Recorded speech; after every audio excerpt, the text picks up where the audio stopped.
Good morning. Welcome to the Executive Prayer Line. Today is December 21st, 2019. Building critical mass in the spirit realm. Building critical mass. And Patty, I'm going to send you this verbiage that I have and the definitions. One of the things you want to put, actually, I'm going to send it to you right now. Well, I'll send it to you after. The definition to the things that you put definitions at the top, say on all the, from moving forward, on all the recordings, if there's terms that don't make sense that I need to explain, then just remember to ask me and I will send that over. And this should be posted with Andrew on when we post the message. The message information should go under it on YouTube. So it's a lesson plan and people need to get it. Like we're doing the altar blaze. Jackie's going to be helping work on that. So that needs to be a either tape series or books, but it needs to go out and it needs to get to the churches. So now building what a critical mass is, something that is accumulating. And when it gets to be big enough, it changes into something else. I'll give you an example. And this is kind of it, but I'll give you an even better example later. But a baby, when you conceive, it's now this is a good critical mass. This is a good critical mass. But you have bad critical masses as well. But a good critical mass, a baby conception, and that it's conceived, you can't even see it, it's so small. And then over time, and during the course of 9 months of incubation, the baby is, and I think the gestation is a proper term. But it's over 9 months of your pregnancy, the baby has built up into a critical mass where it can survive on its own. It can go into phase 2. So critical mass is something that grows until it kicks off something else happening. And critical mass is in warfare. Critical mass is where they see the enemy accumulating, and they can defeat him up to a point. But if he gets past a certain point, and critical mass is a moving number, but if he gets past a certain point, then you have to call in reinforcements, or the level of warfare has just shifted because it is building, but it is still containable. But when it gets to a point where it becomes uncontainable, or it shifts, or the what's the word I'm looking? The balance, or it builds to a point where it changes the dynamics of the situation. So that when I discuss the baby, that baby's grown to a point that it now changes the dynamics of the situation because now it's getting ready to be born. A critical mass in warfare is just what I mentioned, that it gets big enough where instead of being offensive, you have to start running or be defensive, or you have to pull back, or they're forming. And what happens in warfare, spiritual warfare, the enemy there was an example where the one devil was in there. I've never seen a one devil situation. Most of the time it's a few in there, is a few supporting each other's stuff, if anything. I never seen one. I can't remember seeing somebody have one demonic influence. It's usually a whole cluster of things that happen. So building critical mass. But the Bible gives an example where somebody cast out a demon, and then that demon went away, came back and saw that the body of the mind was all swept out and clean, but was not replaced. So he went back and got 7 more, and that's building the critical mass. Critical mass so that you can gain a stronghold. So it forces, it gets different. People that have cancer, it can spread to the point, or a tumor can build up to the point that you have to operate. The mass itself becomes effective enough that it causes change. Something now has to be done. So in the situation of spiritual warfare, I'm going to read this. Sometimes situations have to become critical enough that you will change your behavior in spiritual warfare. sometimes it has to become critical enough that you will change your behavior. So when the problem becomes critical enough, you will move in closer into the presence of God. Some people move in without having to have all of that, but some people require heat. They require circumstances that place them in an intolerable situation, or God sometimes allows stuff to put you in a tolerable situation so you will actually move to prayer. You actually will do something. He heats it up so that you can listen better. He's heating it up so that you will find so that you find the oil. You find he provokes you to fight in the spirit realm. So critical mass means and that's easy to see. If something is happening in the spirit realm where it's affecting you, if you're not prone to want to pray, you'll just kind of work around and ignore it. And but then at some point that thing keeps growing. The demonic forces keep growing. This is in the spirit realm. The demonic forces keep growing that it becomes a life or death situation. It has become a critical mass. It's something that is not something you can ignore.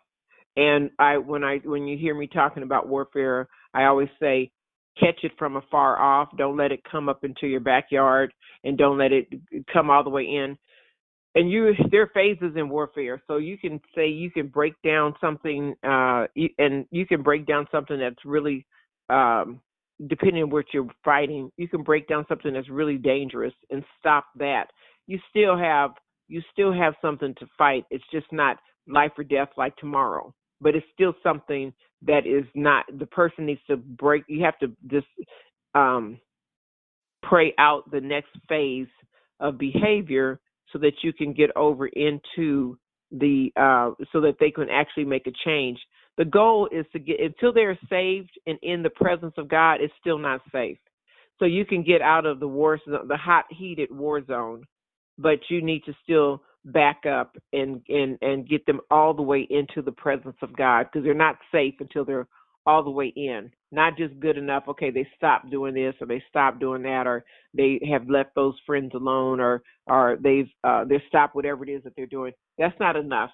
And that's why there's phases to warfare where you take a break and you come back and figure out how to pray the next prayer, but don't let up until it's completed. So you need to write that down. Don't let up off the prayer and the intensity of the prayer until it's completed, because that thing will just build up right where it is. It's just the enemy is always, especially if the person's still in the process of, if they're whatever it is, murmuring, complaining, gambling, drinking, drug use, Jezebel spirit, fornication, adultery, whatever the works of the flesh is.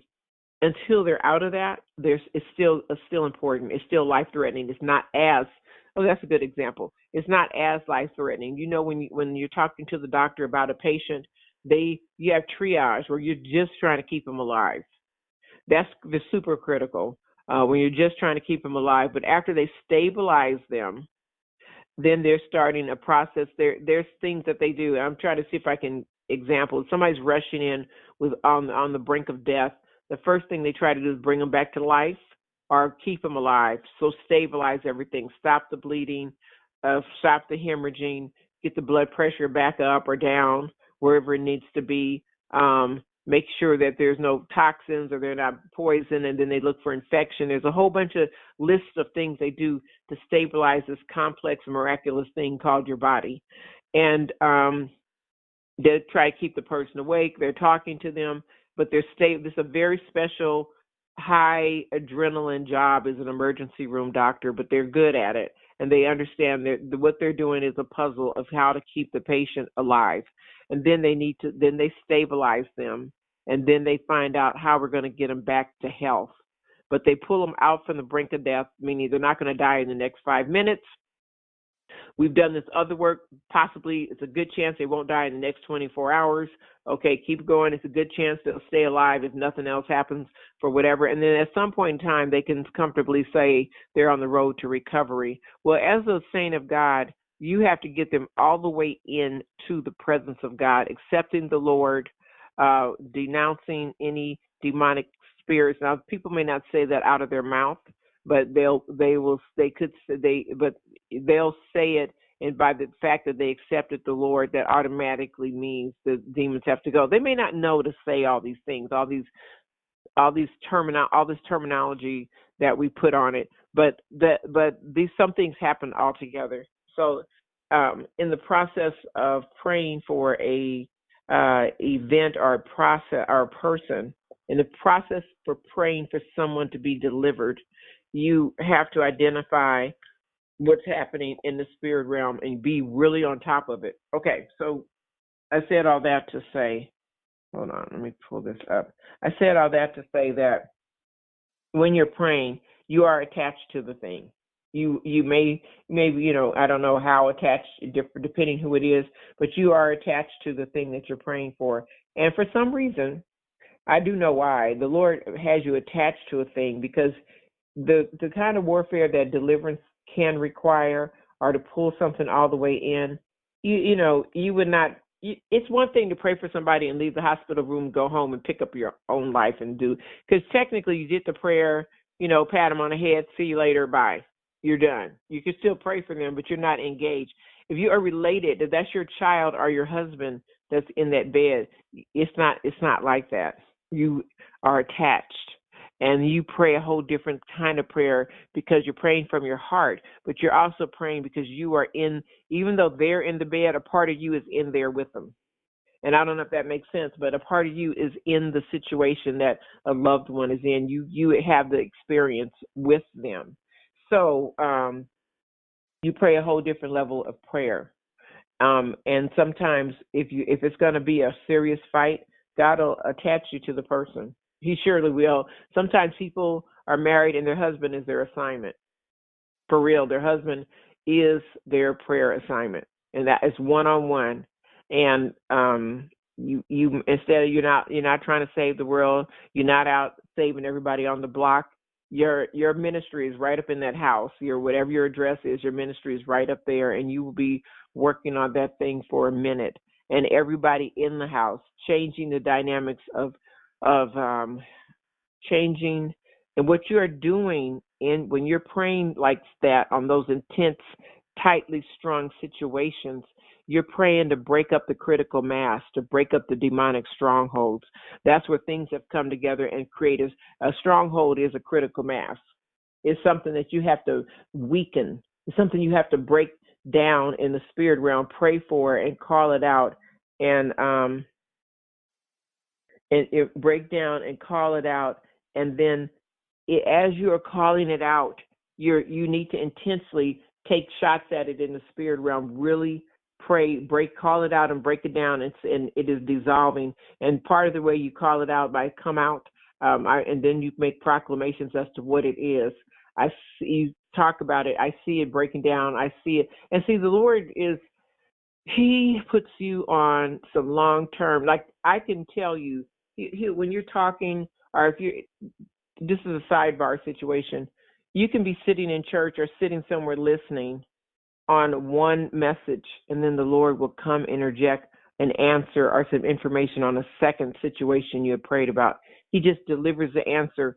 It's like a whole sentence, or a sentence or revelation. He'll say, it is going to happen, or that's going to be done, or you need to do this because, or you have asked him a question, and while you are listening to a sermon, or in the presence of God, listening to something else, and I know those people have had this experience, he drops the answer down, and then you have to start writing. And, the pastor might think you're writing about their message, but, the Lord just gave you word about something else, and so you start writing it down, and then you can get home and unravel what he gave you.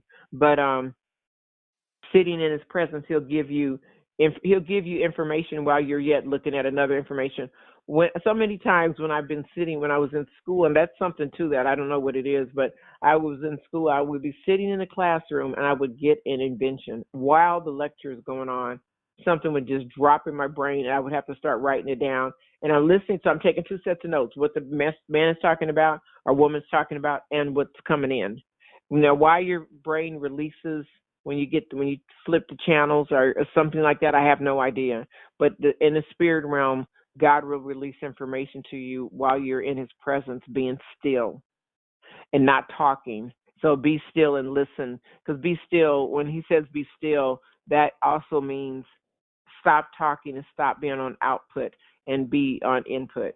So he, like today, as I was just, because I was on the phone last night, and I wasn't having no intention, but I was on there a really, really long time, having a debriefing on a situation, and what happened was this morning the Lord explained what has to happen and why it has to be that way. He just said they need to have this experience. They need to be successful in this area, and that is why and that's why sometimes God picks you, because you are uniquely designed to handle the problem. That's why you got picked. And sometimes you are in a situation and you're like, why me? Because you're uniquely designed to handle it. And you can, and you may not, trust me, just because you got the assignment didn't mean you asked for it or wanted it, but you can do it. And so you're okay. And we're working. We just can't forget you are working, and there's a benefit. There's something really wonderful and good going to come out of it. But you just have to stay vigilant and stay prayed up. And then when you get to these situations, what happens with your mouth is very important. You might be building a critical mass in the spirit realm, a good critical mass, building up hope in the fruit of the spirit. And one word, from one flippant word, can disrupt the situation. So if you're encouraging someone, if you're building up their confidence, a critical mass on the good side will mean once they get enough confidence, they will blah, blah, blah, whatever that is. So you're building a critical mass. You realize it, that you're doing something little by little, brick upon brick, precept upon precept. You are laying a foundation for some really good information, or them to have the confidence to go to the next level of their recovery, or their, and when I say recovery, I'm not meaning drugs, their recovery out of sin, or healing from something that's happened. Somebody that's been depressed, they're encouraging them. And then when it gets to a good point enough, they'll say, okay, I feel well enough to. You have been building the critical mass to that process. So it just means building up enough for the next thing to happen. And it's a process, building it up enough for the next thing to happen.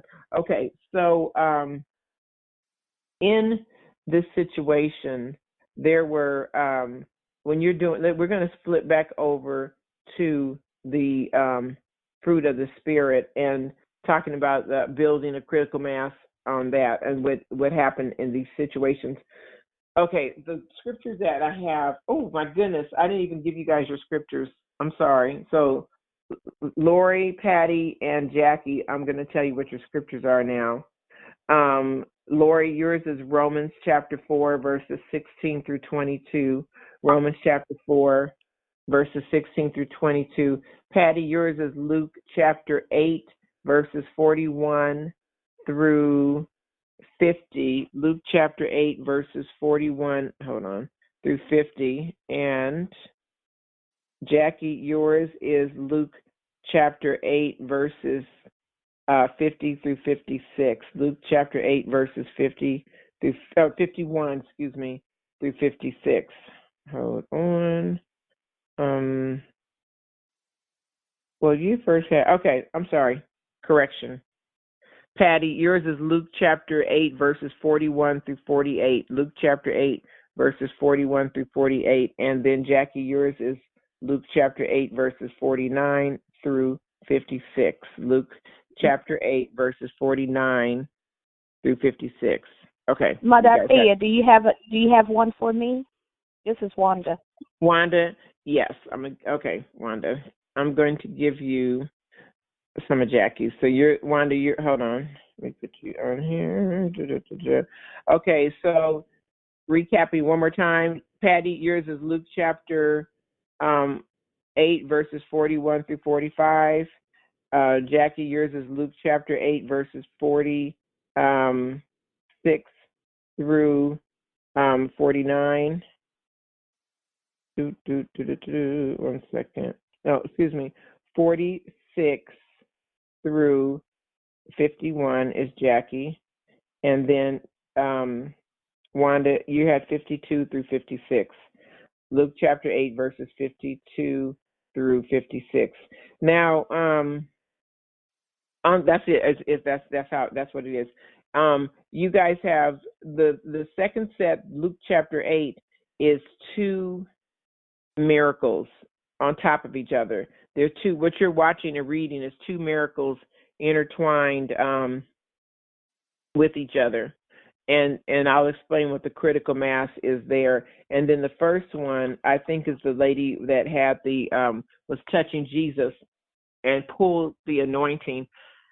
And let me say this: a hospital bed is such a good example. There's different types of healing. When somebody is needing surgery, the surgeon has to do something very immediate to save their life. Like when you do spiritual work, you have to go in and cast out demonic forces. If those demons stay there, they'll kill the person, and they keep the spiritual infection going. So you have to remove the demonic forces. So that's one part. The part two, after this is a great example. If there's a sick person, there's a spiritually sick person, and there's a physically sick person, put them parallel. One is in the hospital, and the other one is doing whatever, but they're spiritually sick, infected. So the surgeon goes in and removes the tumor, or whatever the critical mass is, or whatever the initial thing that is killing the patient. He goes in and does something drastic and immediate. Like in the spirit realm, you go in and you do something drastic and immediate. You remove the demonic forces, you cast them out, you call them by name, and you do absolute warfare to break that critical mass up and get them out of there, out. Same thing as surgeon is pulling something out, whether it's cancer, something infected, something that needs to, but they have to go in and cut. They can't wait for the slow drip of consistent prayer. In the physical, it's an IV. In the spiritual, it's a prayer line. It's prayer, not a prayer line. You praying over the person consistently over time. That's the same comparison. So they have to go in and cut. You have to go in with the word of God and cut the demonic forces out. Speak to that thing immediate. And we need immediate adjustment because they're turning blue. Their personalities changing. They're getting ready to become the demon. Like that, because they're getting ready to take on the personality of what's infecting them. Just like in a body, if they get enough cancer, they say their body's riddled with something, the thing is taken over. And like the infection or the disease is taken over. In the spirit realm, that same thing can happen. So you have to go in drastically and do something. The second thing you have to do is set up something. You set up a recovery situation where you are intense, but not as intense, but you are packing in the gauze, packing in the vitamins, putting the IV in, putting the antibiotics, putting the healing situation, hooking them up to something that's going to ward off anything coming back in. You're pushing something back in. That's on the hospital bed. They're giving the IV. They're giving the antibiotics. They're giving the vitamins. They're giving the medications. They're putting some healing properties into the body. In the spirit realm, you have to start infusing the fruit of the spirit into the spirit. Put some stuff back in that's going to help ward off the demonic warfare to replace it. Like you said, with the one demon went away and 7 came back. Well, you have to put in the fruit of the spirit. That this is where the whatsoevers come in, changing their conversation, changing all the things that have been feeding their spirit, ear gates, eye gates. Kind of assess the situation. Friends, you have to clear out the situation so you can create a new property, a new setup for something new to happen. It's going to be uncomfortable that first period of time where they're coming out of one behavior and going into new. Change is difficult. The body, in the physical side, the body is recovering and trying to grasp for some new stuff. And see, this is where the Spirit of God comes in and makes the Holy Spirit is the one that comes in and does the surgery. You speak it out here, but the warfare happens in the heavenlies. He comes in and does his job. You have to then pray for the second line of defenses, put in the fruit of the Spirit, start changing out their lifestyle, start changing things out, put in what needs to happen so that he or she can build up a new life in Christ. That's where teaching, that's where education comes in. That's where some hands-on hand-holding. You're taking a sick person, spiritually sick person that's just had an intervention in the spirit realm, and you're getting ready to put them on some basic get better immediate IV and all that in the spirit realm, and everybody's situation is different. This ties into what we talked about either yesterday or day before, I can't remember. We said, what do you infuse in there? You put some fruit of the spirit for sure, for sure. You put some whatsoevers. You look at what their ear gates and their eye gates. If they're stuck on pornography or stuck on alcohol or stuck on drugs, you obviously have to do a physical thing to stop that thing from coming in, just to disrupt that behavior so they don't get reinfected. So if a person has got an infection or something that has caused them to have, whatever it is, you have to change that behavior. So it's educating the patient in the hospital room. You can't do this anymore. You can't do that anymore. If you want to stay alive, you have to do this, this, and this. You got to shift that behavior, immediately change. In the spirit realm, you got to stop doing this, this, and this, and shift that behavior and immediately change so that this good stuff, this fruit, this whatsoever, all that stuff and Patty, when you write this up, when you say the whatsoevers, you know what I'm talking about. Put that verse in there and put the scripture, a definition of the whatsoevers, and put that scripture in. It's the definition of the fruit of the spirit. Put that scripture in so people will know what I'm talking about. So you put some whatsoevers in there. You put some, you put the charity, love, what love is, because that forgiveness thing, forgiveness works on both sides of this equation. The body won't heal if you don't forgive and let it go. The spirit won't heal also if you don't forgive and let it go. And sometimes, depending on what you're working with, you have to learn some new defense mechanisms. You have to do a whole new thing, because there is a and I'm going to get to that. Okay, you have to do a whole new thing because you yourself are working with them, but they're used to it. Like, they may be able to tolerate a huge amount of it because their body has built up a tolerance for the demonic forces. That's important. Somebody that's morbidly obese, their body, in order to adjust to the weight they're carrying, their body will build up a really incredible bone mass to adjust for it, or their skin will stretch all the way crazy because they were trying to accommodate their bad behavior. The same thing with somebody that's an addict or drinks or has they build up a tolerance for pretending to not take an accountability. They build up a tolerance for throwing off blame, for mood swings. They build up a tolerance for their behavior on how to hide and tuck the demonic behavior away. So it's not so obvious.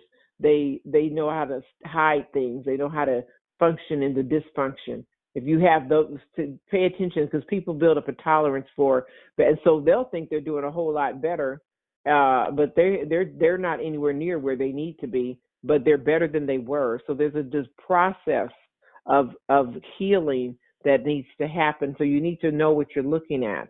So as they are coming out of the situation, they are building up a big understanding of what they're doing and what needs to happen. They're building up they're not aware. They're thinking they're doing okay, but they need to come all the way. Like somebody that was previously, okay, we talked about the morbidly obese person. So when they get down enough, they may still be 100 pounds or 150 pounds overweight, but they were 300 pounds overweight. So you see how they still are, it's still critical, but it's not as bad as it was. So they've come into something better. And that's the same thing that happens when you are talking about, that's the same thing that happens when you're talking about people that are, they're all, you may look at them and go, goodness, they're still fat, but they're not what they were. They can show you the pants was like 3 feet wide. Now they're down to 2. They're happy with their progress, but they're not all the way there.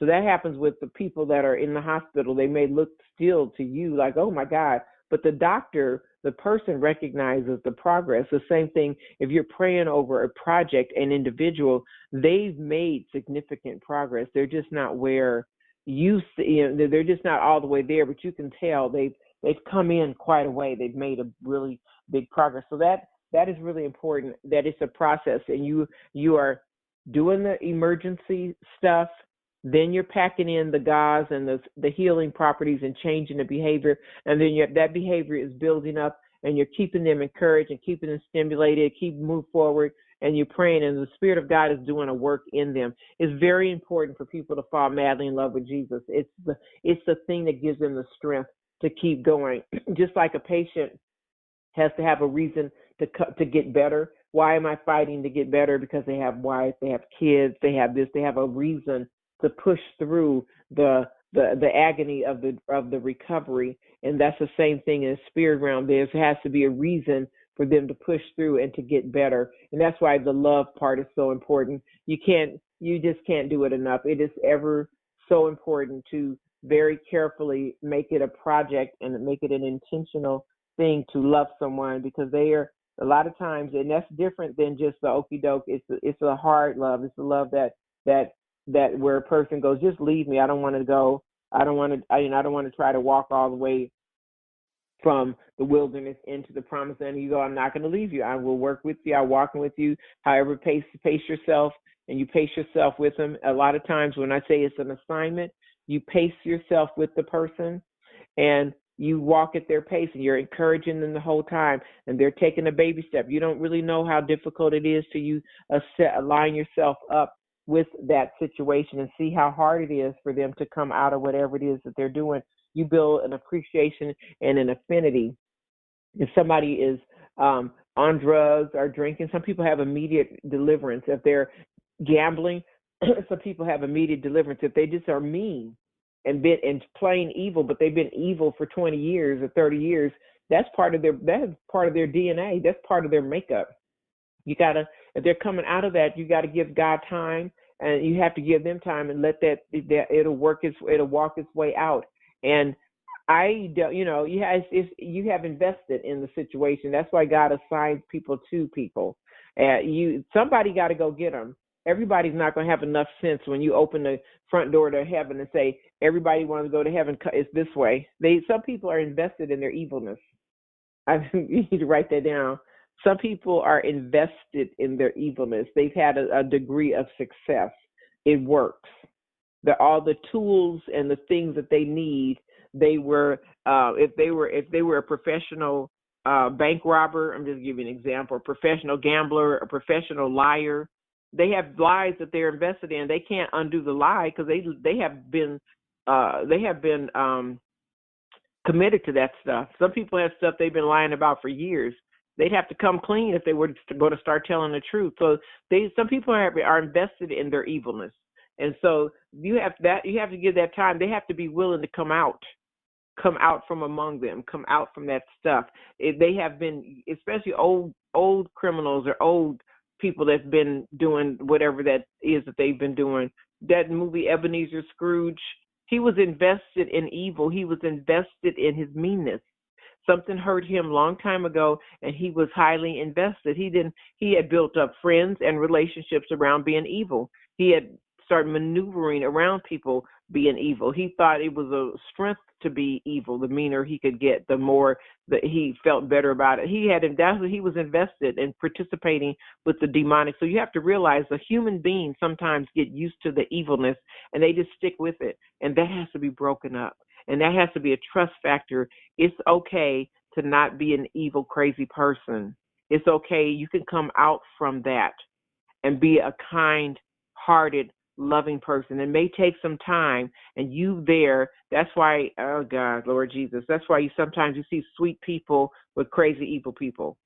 And that is there as an assignment. You got spiritual warfare going on. You have the one demonstrating the love of God, and then you have the crazy one that's trying to fight it and prove that it doesn't work.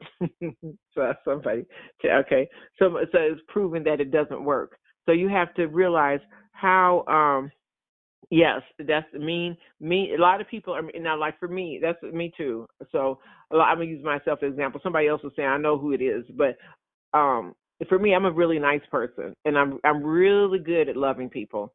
I'm really good at loving people, and just the I don't know what to call it, the baby steps of what, they'll be crazy, and I have to attribute that to my raising. I was raised around somebody that would have extreme mood swings, and as a child I had to navigate that, and so I got good at doing it, navigating that is I would be really watching to see who are they today? Are they the nice person? Or are they the crazy person? So, and I would never go too far in till I knew what time it was, so what was going on. And so when I saw that the crazy person was getting ready to kick up, I would step back and maneuver lightly, step lightly through the situation. Well, those tools served me well in the spirit realm because I know how to pay attention to what people are doing, and I know start recognizing spiritual influences. So just some people are consistent as day and night. They're the same. Thank God. But there's some people that they go up and down, up and down. Now those are not my friends. The ones that go up and down, up and down. Those are my projects. So I don't. Those are not people I talk to every day. I talk to pretty sane, consistent people. But the ones that go up and down, I push them back out. And because see, I don't need to sit and figure out is this a good day or bad day. I'm not doing that much work in my personal life. It needs to be consistent. But once in a while, God will assign you someone that has that very quality. And so that's why when I say sometimes your spouse is your assignment, that's for real, because he or she would not make it into heaven unless you were there. Joyce Myers and her husband is a perfect example. She was that up and down crazy. He was that consistent. And they were assigned because over time, his behavior and demeanor rubbed off on her, and she started calming down. And so God will put you with somebody. So he has this thing, write this down. God has this thing called let them work it out. They let them work it out. They will work it out, or they'll figure it out. He will put you in a situation, and what happened? Oh, I'll give you an example. And I don't know what to, I don't, heaven is just very familiar with working with human beings. I can tell you so many times I was just in amazement. But one example was he'll put two rough ones together, but they're rough in different areas, and they will sand each other down. They will rough tussle. There's enough love there for them to fight it out, but they will fight it out, and they'll start coming into agreement. And he'll put two spoiled people together and let them just tussle it out, and they just both of them is crazy. And so you guys have talked to people where both of them crazy, and you're just like, oh Lord Jesus, you can't take sides. So they're both crazy. Both. They have either driven each other crazy, or they came to the situation crazy, and they're blaming the other one, and they're doing the same thing but they don't see themselves. But they could point out the other. I know you guys know people like this. They could point out the other person's fault, but they themselves is crazy as a June bug. But they won't. They can't see it on them. They can't see that little purple feather sticking out the top of their head, but the other one, they can just name up and down from head to toe what's wrong with them, but they don't see their own stuff. And so, but that other one is good, is an equal change because they can point out what's wrong with them. And in between the process, as long as they can recover, and they can laugh it out. They could laugh it out and figure it out. They'll fight it out, and they will get to an understanding. That's where God puts two of them together and says they will work it out, and they will work on each other. They sand each other down. One works on the other one, and the other one works on the other one, and they figure it out. That's one scenario. You also you find that a lot when you find old people that have been living together, arguing back and forth, and then they don't argue no more. They just go. They'll start out with these elaborate arguments. You did this and you did that, da da da da da. One time, my grandmother, me and my sister were in the kitchen talking, doing our milk and graham crackers. It's funny how kids will be talking and they'll just have a real serious conversation about playing hopscotch over milk and graham crackers and taking it. You think they was talking about the world economy, how serious they be talking about it, just back and forth. And there's a conversation of kids is hilarious. But we were in there having a little conversation, me and my sister talking, and my grandmother, suddenly, it got loud in the bedroom where my grandfather was. They slept in separate bedrooms. It got loud. And she had this big, it was like a foot long, these shears. They were very thin, and at least the blades were like a foot long. She had them scissors up under his neck. And she told him, my grandmother is calm as a June bug. She is calm. She don't get upset about nothing. Sweet as pie. Wears a little apron. She was as sweet as pie until you make her mad. And she very rarely, but this one time, she had those scissors up under his throat, and she said, I will kill you. Apparently, my grandfather had been fooling around with somebody on the block, and she got wind of it. And then she snuck up on him and had them scissors right under his neck, and he was off the ground on his tippy toes trying to make sure that them scissors didn't go in his neck. And he said, Thea, Joy, calling me. They call me Thea. Thea, Joy, come get her, come get her.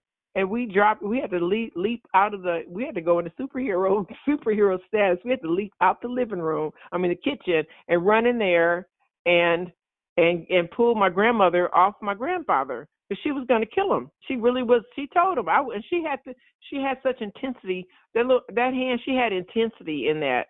And she wasn't weak, because she, big, arms. She had it up. I was like, oh my God. So we said, Auntie, just calm down. And then she came back, and she calmed down, like she came back to herself. And we took the scissors from her hand, watched enough television, knew what to do. Took the scissors out of her hand, stuck them completely out of sight, and walked her back in the kitchen and let her sit down. And my grandfather, and I was inside, I was laughing, because I was like, this is amazing. I've never seen them act like this. And I was like, me and my sister were looking at each other like, oh my God, we just like, Auntie, she's lost her mind. She just went crazy. And so then, of course, when I got back home, I told my mother that she had almost killed my grandfather. What happened? And everybody, it was funny after, but it wasn't funny at the time, because she really could have hurt him. And so, and she would have been, they've been married over 50 something years. She would have been devastated. So anyway, that was a real argument. But most of the time, their arguments are a series of grunts. Well, are you going to do, And he doesn't answer yes or no. He just grunts a yes or a no. And she can understand the grunts. And she'll say, well, are you going to come eat your dinner? Like this, just like that. Just talk to her out the side of his neck. Like she's not worthy of a full, yes, dear, I'll come have dinner. Or yes, they talk in grunts and abbreviated sentences, because they have been together long enough where they don't actually have to do a full sentence. They already know what the other person is going to say, or with our body language, or however they're communicating, but they're not doing full sentences. And so you can live there, you won't know what they're talking about, but they're talking, they're communicating. And that's what I mean about getting to a point where where they have been together long enough, they're communicating. And that's an example of the Lord said they'll work it out. They do. People work it out. So you have a nice person with a mean person. That nice person is going to kindness. You can kill them with kindness. And I don't mean kill them literally, but you can break people down with kindness. They could be talking to you crazy and nasty, and then expecting you to jump crazy. That soft answer is some powerful stuff. Yes, dear, what would you like me to do? Not sarcastically, really loving the person, but that soft answer can turn away some wrath. That soft answer doesn't give them nothing to spar with you on. And so you can don't let them know what you praying down hell in the secret of your prayer closet, but on the outside, you have kind words. You're not out of control. Their words not beating you down. They're not causing you to go crazy. None of that. You're using kindness. You're using very particular words. You're responding. And then, but you're not, when they say you're this, you're that, you're not going, oh, really, am I? No, the way you speak, you don't have to respond. I am what God says I am in the spirit, and you're thinking you are the one who has a problem. I'm not sick. I'm not this. I'm not that. You build up yourself so that you know that you're dealing with somebody that has an issue. You're dealing with a person that's sick, spiritually sick and afflicted. So when you know that the person is sick, then you, like on a hospital bed, when people are sick, they're mean and cranky and rude because they don't feel good. They don't feel good about themselves. So they're going to be talking to you crazy. You have to know how to back up fruit of the spirit, the whatsoever. The conversation has to be, you're handling a sick individual, spiritually afflicted individual, just as good as they were laying in a hospital bed with IVs sticking all up out of them. Same thing. They're not happy. They are tormented. That's a better word. They are being tormented because every time they're mean, they feel better for a minute, then they feel worse, because ugly people don't like being ugly. And when I say ugly, the spiritually personality ugly people that act ugly, they don't like that. They don't like themselves. They like nice people. And you keep talking to them very calm and very nice and very loving, and they start to figure it out. So sometimes God will put you right up in there with that person. because your kind, loving spirit is going to change the situation.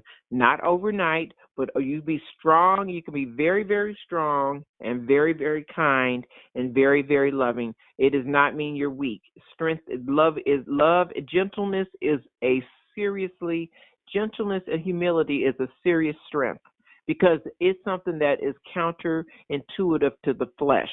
The flesh is like, I will slap you upside your head if you talk to me crazy again. It just, and you have to, you have to, okay, don't go into warfare you're not ready for. Don't go into a situation where, and some of you guys don't have that problem, but some of us have a problem. If somebody were to talk that crazy, you would have to hold your hand back because you would have slapped them before you realize that you shouldn't have slapped them. You shouldn't have put your hands on them.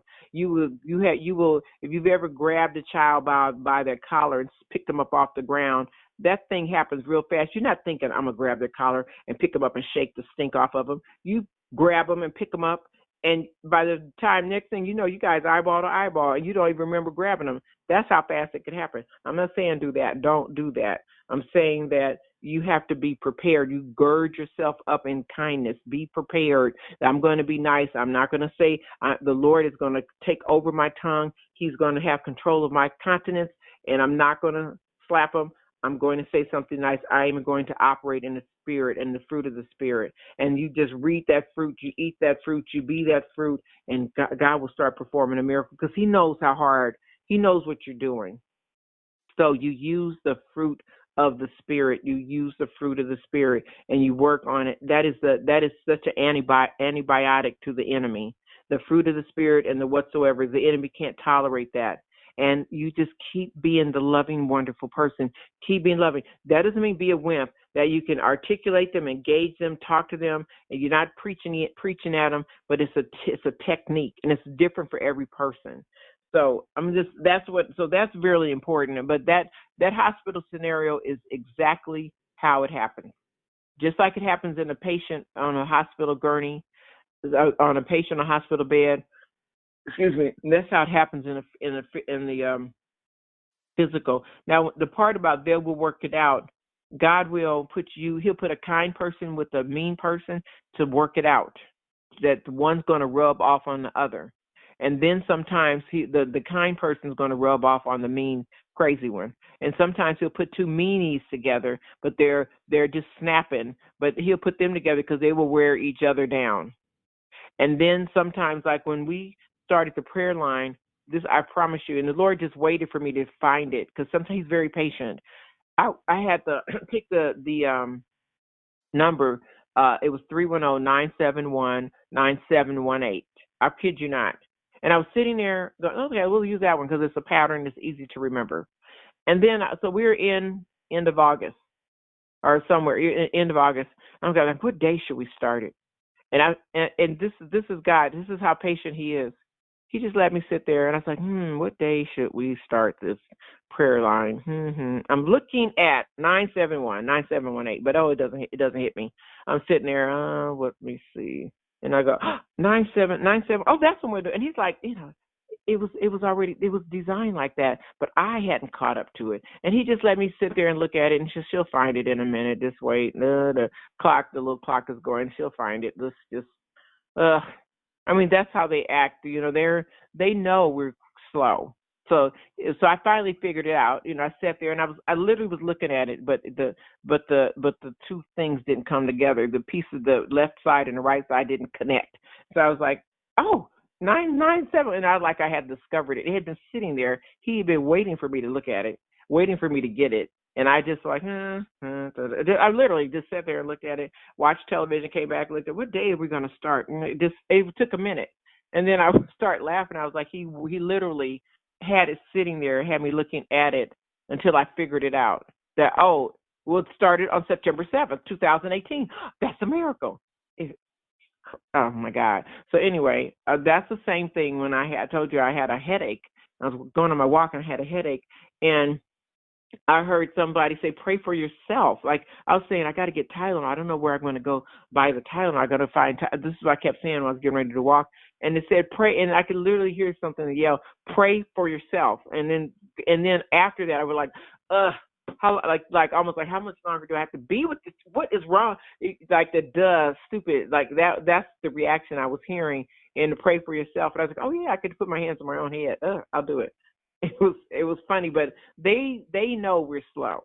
So that's why he just tosses you in with the other person and says they'll work it out. You pray, and the reason that now we're back to critical mass.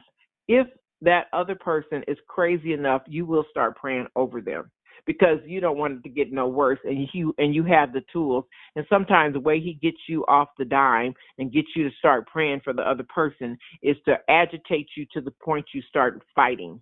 You'll start praying in the spirit realm, and you develop your spiritual tools because you don't want to get poked no more. And you're dealing with the demon, and you'll start praying. And sometimes he got you there to get you to move. Now, some of you that are in those types of situations, that's you. God is letting you. You're there because you need to be building up your spiritual muscles in that area, and you won't do it in a comfortable situation. If he puts you in a real comfortable, like if somebody says, I'll give you your degree now, but you got to go back and do the 4 years.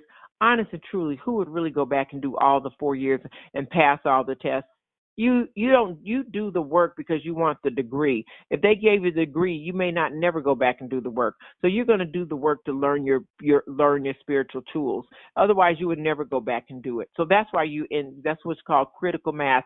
That mess is going to heat up enough until you build up the spiritual tools to start calling it down and pulling it down. You can look at how good your skill set's going to be in the spirit realm by what God gave you to fight. What he gave you to pray down, what you working on, trust me, what you working on. And if you get up close to it, you're going to sometimes he give you a head start. He go like, this is your husband. No, it's not. Yes, it is. No, it's not. I do not. Okay. You're going to start praying because you don't really want that situation. It's okay, but it's some stuff happening that's not okay. And I'm not sure. The Lord said, yes, that's so you start praying because if he keeps moving it along, you will marry that person.